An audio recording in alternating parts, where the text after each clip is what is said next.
दो तरह के पेशेंट्स होते हैं या पार्टिसिपेंट होते हैं। एक होते हैं जो डायग्नोस्टिक रिपोर्ट के आधार पे क्रिएटिनिन बढ़ गया, यूरिया बढ़ गया, यूरिक एसिड बढ़ गया, पोटेशियम बढ़ गया, तो वो है आई कॉल देम, या पेट स्कैन का रिपोर्ट, बायोप्सी का रिपोर्ट, मेमोग्राम का रिपोर्ट, एमआरआई का रिपोर्ट, मैं बोलता हूं उन्हें कागजी patient, patient on the paper, कागज में पेशेंट है। उनसे अगर पूछें आपको तकलीफ क्या है, तकलीफ यह है कि मेरी बायोप्सी में कैंसर आया। मैंने कहा वो तो बायोप्सी में आया, आपको तकलीफ क्या है? नहीं, तकलीफ मेरा यही है कि मेरे बायोप्सी में कैंसर आया है। तो आपके पेपर में जो तकलीफ है उसे मैं ठीक नहीं कर सकता, आपके शारीरिक जो तकलीफ है वो हम और आप मिलकर ठीक कर सकते हैं, ये क्लियर है।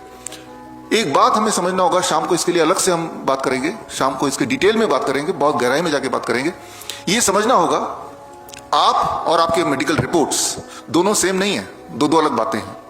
आपका शरीर क्या कह रहा है और आपका मेडिकल रिपोर्ट क्या कह रहा है, दोनों कॉन्ट्रास्टिंग हो सकते हैं, बिल्कुल ही अलग हो सकते हैं, दोनों में कोई तालमेल नहीं भी हो सकता, अधिकतर नहीं होता है। तो आप अपने बीमारी को अपने मेडिकल रिपोर्ट से ना आइडेंटिफाई करें, अपनी बीमारी को आपका बॉडी जो सिग्नल दे रहा है उससे आइडेंटिफाई करें। अगर आप ये सोचते हैं कि मेरे मेडिकल रिपोर्ट ठीक हो जाए, वो कभी नहीं आने वाला। वो इसलिए नहीं आने वाला कि मेडिकल रिपोर्ट्स की इस तरह से तैयार की जाती है, शाम को हम बात करेंगे, कि कभी भी उसमें ये नहीं आएगा कि आप ठीक हो चुके हैं। कैंसर का कोई भी पेशेंट है, यहां तो एक चौथाई आप में से कैंसर ही आपने लिखा है, 1/4 ऑफ यू, एक चौथाई आप में से। तो आपने देखा भी होगा, एक चौथाई लोगों से मैं एड्रेस कर रहा हूं अभी, कि डॉक्टर बोलता है कीमोथेरेपी करो, रेडिएशन करो, आप करा लेते हैं, फिर कहते हैं 6 महीने बाद पेट स्कैन में आओ, अरे कैंसर तो उधर फैल गया, इधर फैल गया, एक बार और रेडिएशन करो, एक बार और कीमोथेरेपी करो, फिर कराते हैं, फिर 6 महीने बाद दोबारा आओ, फिर दोबारा पेट स्कैन करेंगे, और उनका डायलॉग वही होगा जो पिछली बार था, और वही करने वाले हैं। ये तब तक चलता रहेगा जब तक कि आपकी जान या आपका माल खत्म ना हो जाए। दैट इज द ट्रेंड, यही हो रहा है। जो भी मैं आपको बता रहा हूं, इस बंद कमरे में नहीं बता रहा हूं, यहाँ पे ये जो कैमरे लगे हैं लाइव भी चल रहा है इस वक्त, यानी कि इसके लिंक आपको दे देंगे, शाम वाला भी लाइव चलेगा, और वो लिंक आप अपने फैमिली मेंबर को दीजिए ताकि उनको पता रहे कि यहाँ जो हो रहा है they should be in sync with it. और बाद में भी आपको देखना हो तो ये अवेलेबल है, whatever I will tell you, उसके एविडेंसेस भी साथ में आपको देता जाऊंगा। आपके दिमाग में बहुत सारे सवाल भी आएंगे, क्योंकि जो भी मैं बताऊंगा हो सकता है कि वो बिल्कुल उल्टा होगा इन कंपैरिजन टू जो आपने अब तक सुना है। कई जगह पे आप मुझसे सहमत नहीं भी होंगे, तो ऐसे में क्या करना है कि आपको एक पेपर मिला है जिसमें आप अपने सवाल या अपने डाउट या जहां आप सहमत नहीं है वो आप वहां पे लिखिए। जैसे जैसे आपके सवाल, अरे ये तो गलत हो गया, ये तो इन्होंने बोला समझ नहीं आई, या ये तो ऐसा है ही नहीं, वो आप लिखते जाइए। इस लेक्चर के बाद वो मैं कलेक्ट कर लूंगा आपसे, फिर शाम को जब मिलेंगे पहले मैं उन सवालों के जवाब पे आऊंगा।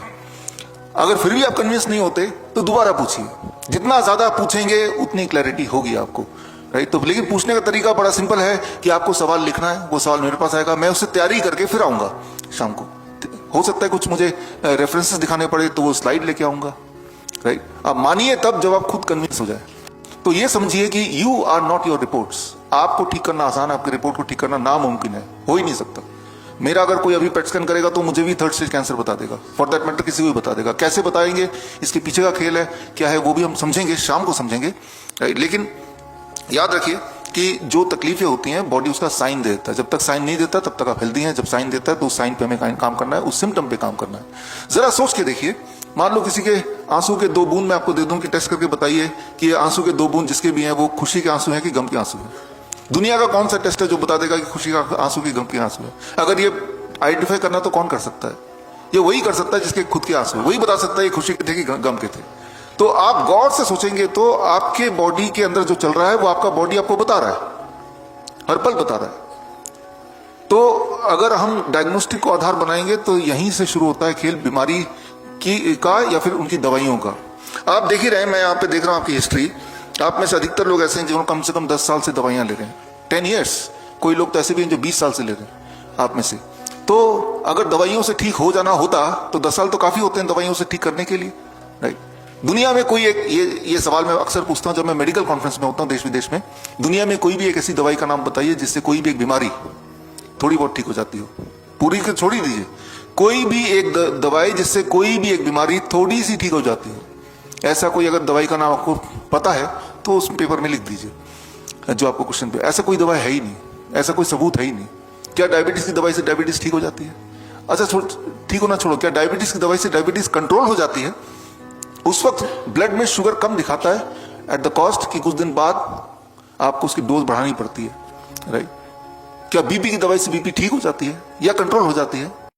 या जो लोग बीपी की दवाई लेते हैं इन कंपैरिजन टू जो लोग नहीं लेते हैं, उसी परिस्थिति में तो क्या जो लोग बीपी की दवाई लेते हैं उनकी आयु ज्यादा होती है इन कंपैरिजन टू उसी परिस्थिति में वो ना ले? तो एविडेंस क्या कहता है?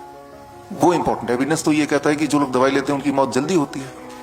तो आप ये मत मानिए कि मैं क्या कह रहा हूं, आप ये मत मानिए कि वो डॉक्टर जिसके पास आप गए थे, जिसकी हिस्ट्री यहां पे लिखी है, आप ये देखिए कि एविडेंस क्या कह रहा है, सबूत क्या कह रहा है, सबूत को मानिए।